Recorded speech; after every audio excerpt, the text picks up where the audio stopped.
बिस्मिल्लाहिर्रहमानिर्रहीम अस्सलाम वालेकुम जनाब। तो आज मैं आपके लिए ऐसी हेल्दी चटनी की रेसिपी लेके आई हूँ कि जिसे आप हफ्तों नहीं महीनों स्टोर कर सकते हैं और ये खाने में भी इतनी लजीज है कि क्या ही बताऊँ। और इसके खाने से आपका वज़न भी कंट्रोल होगा।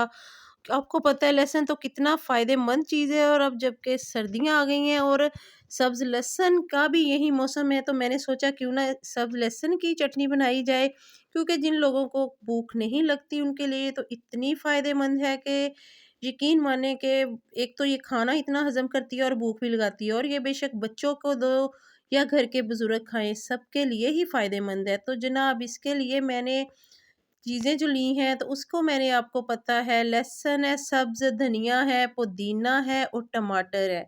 इन सारी चीज़ों को हमने कट कर लेना है।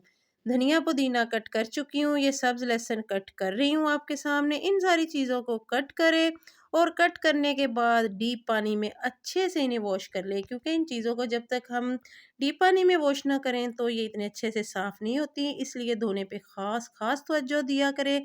तो पहले सारी चीज़ों को आप कट करें ताकि एक बाउल में, तो ये अब मैं पुदीना भी कट करने लगी हूँ। आप एक बार ये चटनी बनाएँगी तो आप भी कहेंगी कि वाह! क्या बात है। तो बारीक-बारीक इसलिए नहीं काट रही, रफ़ली काट रही हूँ कि हमने इसको चॉप ही करना है उसमें चॉपर में, तो इसलिए इतनी प्रॉब्लम नहीं है। अगर आपने इसको करना है वैसे हाथ से तो आप बारीक काटें। मैंने इसमें 4 सब्ज़ मिर्चें डालनी है, ये नॉर्मल है। अगर आप ज़्यादा तीखा पसंद करते हैं तो आप ज़्यादा भी डाल सकती हैं।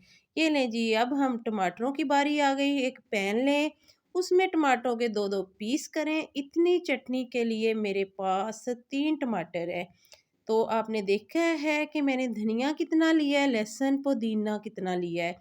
ये 3 टमाटर हैं, तो ये जनाब हमने करके हाफ़ पीसेस रख दिए हैं। अब 1 टेबलस्पून इनके ऊपर ऑयल डालें, ज़्यादा नहीं डालना, क्योंकि हम ये वेट लॉस के लिए भी यूज़ करेंगे, इसलिए हम ज़्यादा ऑयल नहीं डालेंगे। तो अब ऑयल डल गया है, तो अब नेक्स्ट हम इस पे साल्ट डालेंगे, इसी तरह स्प्रिंकल करके फैला के डालेंगे। आपने सारे स्टेप फॉलो करने हैं, तो मैं आपको 100% गारंटी देती हूँ ये चटनी बहुत बहुत लजीज होगी। ये जनाब अब 1 टेबलस्पून आपने ज़ीरा डाल देना है, इसी तरह इसी पोजीशन में एक जगह नहीं रखना, इसी तरह फैला के। तो ये अब मेन स्टेप शुरू होने लगा है, तो आप कहेंगी ये क्या? हाँ जी जनाब, जो चीज़ें हमने कट की थी, धनिया, पुदीना, सब्ज़ लहसुन जो हरा लहसुन था और सब्ज़ मिर्चें, तो इनको मैंने उसके टमाटरों को ढक देना है इससे। इस सारे सब्ज़ मसाले से 10 मिनट के लिए भूल जाएँ।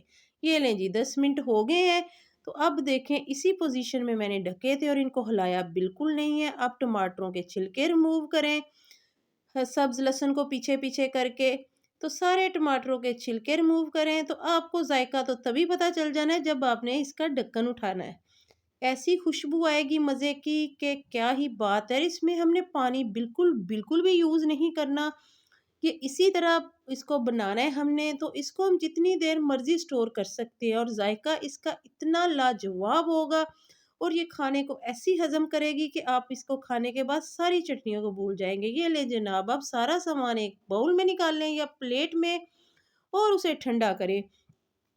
क्योंकि अगर तो हमने हैंड वाले किसी से कूटना है तो हाथ से तो फिर ऐसे ही कूट सकते हैं, मगर अगर चॉपर में डालना है तो ख्याल रहे थोड़ा सा ठंडा कर लें, मगर पानी से बचा के, क्योंकि हमने इसको इसी तरह रखना है, स्टोर करना है, तो इसलिए हम पानी नहीं लगाएंगे। इसी तरह की चटनियाँ आप भी रमज़ान के लिए बनाएं और स्टोर करें, ताकि जी ये ले जनाब, अब जी हमारे चॉपर में भी डल गई है चटनी। अब सिर्फ इसको, आपको पता है 1 मिनट में से भी कम वक्त में हो गया है ये, तो इसको हमने चलाया है तो कोई पानी ऐड नहीं किया।